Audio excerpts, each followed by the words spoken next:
Edge News. On October 14th, Sitka High hosted the college fair. Let's take a look. And we say this to our students, right as you get on the bus to go and well beforehand, take advantage of who's going to be there.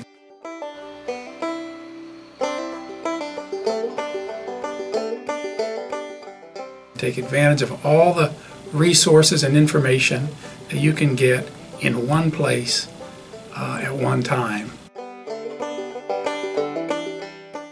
35 different organizations brought excellent school representatives to introduce students to a variety of options to consider.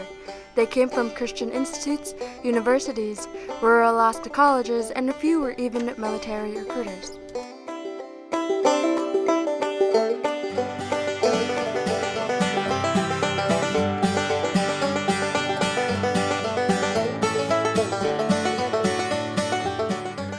It's always fun to watch them interact with people from all over the country. Go into your college search with some ideas of what you're looking for, but don't be afraid to look at the unexpected too. Presenters interact with students and answer any questions they might have. They also provide pamphlets describing the school in detail and online information for kids who want to know more.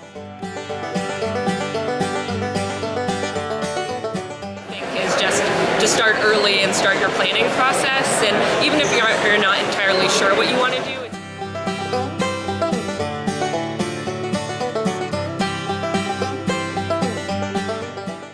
The University of Southeast Alaska was generous enough to pass out free popcorn at the event.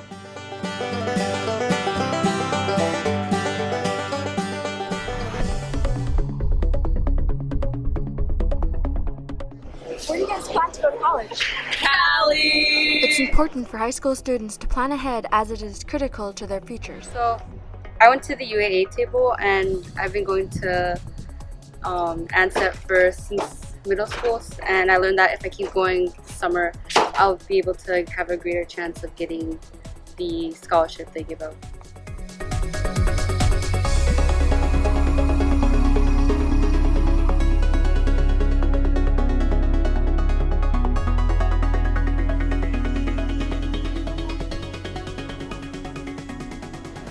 I'm Tiffany Alexi. Thanks for watching. Hope this segment got you thinking about college. Taking it to statewide news, Governor Bill Walker made an announcement on the morning of October 12th. Alaska has made a huge but potentially controversial stride in recognizing Native Americans this year. On the 13th of October, Governor Bill Walker announced that Alaska would celebrate Indigenous Peoples Day rather than the national holiday, Columbus Day. According to the Anchorage Daily News, Alaska joined several U.S. cities in recognizing Indigenous Peoples Day on the second Monday of October. Columbus Day has a history as a national holiday dating back to 1937, so it can be a shocking change for Americans, but the push for changing how we recognize the history of America is always changing. Later that week, on October 18th, Alaska celebrated a similar holiday.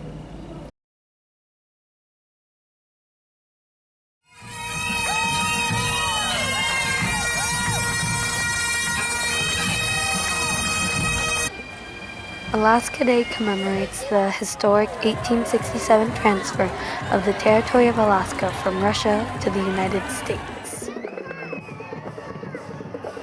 Alaska Day festivities didn't start taking place until 1954 and have ever since. It's awesome. Yes, the rain's lovely.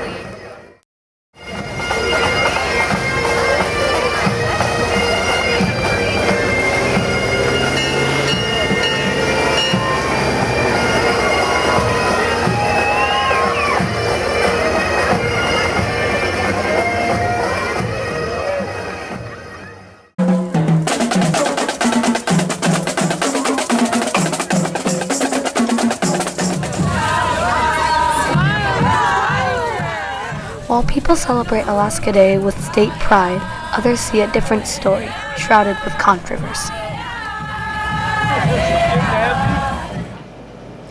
I think that as we look at how Alaska Day should be remembered, we have to understand that there are a lot of different groups out there and there are a lot of different viewpoints. And I believe that it is natural for the group of people who gained the most from the purchase of Alaska to celebrate it, and I can understand why it's a big celebration in Sitka because it's where it happened. I think the thing that's hard for some people to do is to take other people's perspectives into account, and that it's not something that everybody sees as a day of celebration.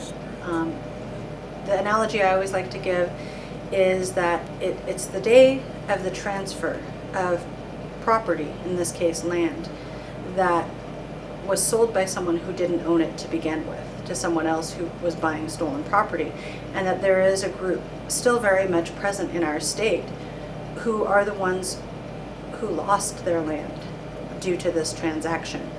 And a lot of our local Native people celebrate it, and I don't begrudge anyone choosing to celebrate it. It's a day that we make a really big deal out of in Sitka with a lot of fun activities.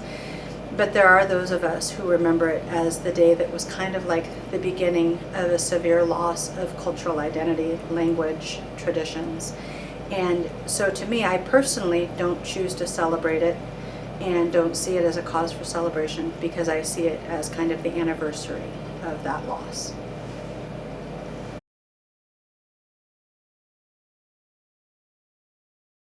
We should remember Alaska Day. They're mine. It's a day in which we should all reflect on our relationships one with the other. We also need to remember it as the beginning of a long relationship between Russia and Alaska as a state. We should remember Alaska Day because it helps root us in the history of Alaska and our commitment to this land.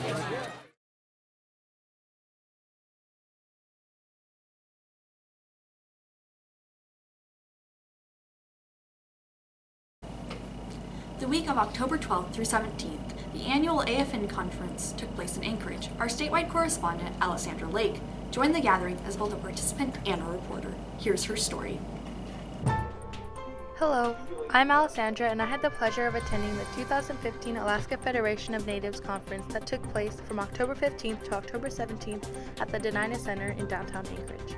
From meetings to workshops to performances and awards, it was a quite enjoyable experience as well as a fundamentally educational one. Let's take a look at a few of the dance groups from across the state.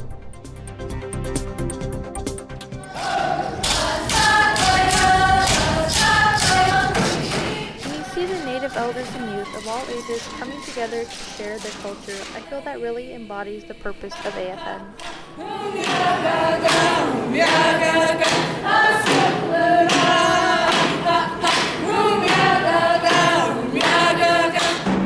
Their mission statement is, "We will survive and prosper as distinct ethnic and cultural groups and will participate fully as members of the overall society." The mission of AFN is to enhance and promote the cultural, economic, and political voice of the entire Alaska Native community.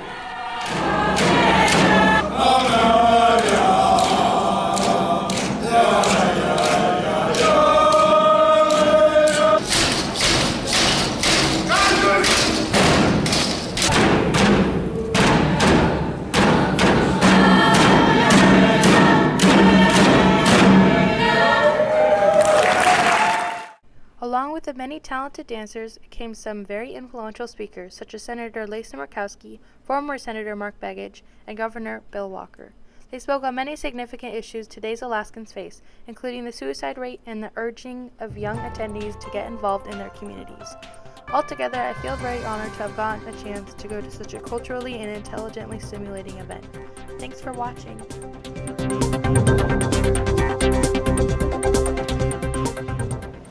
Thanks for watching. We'll see you next time on The Cutting Edge.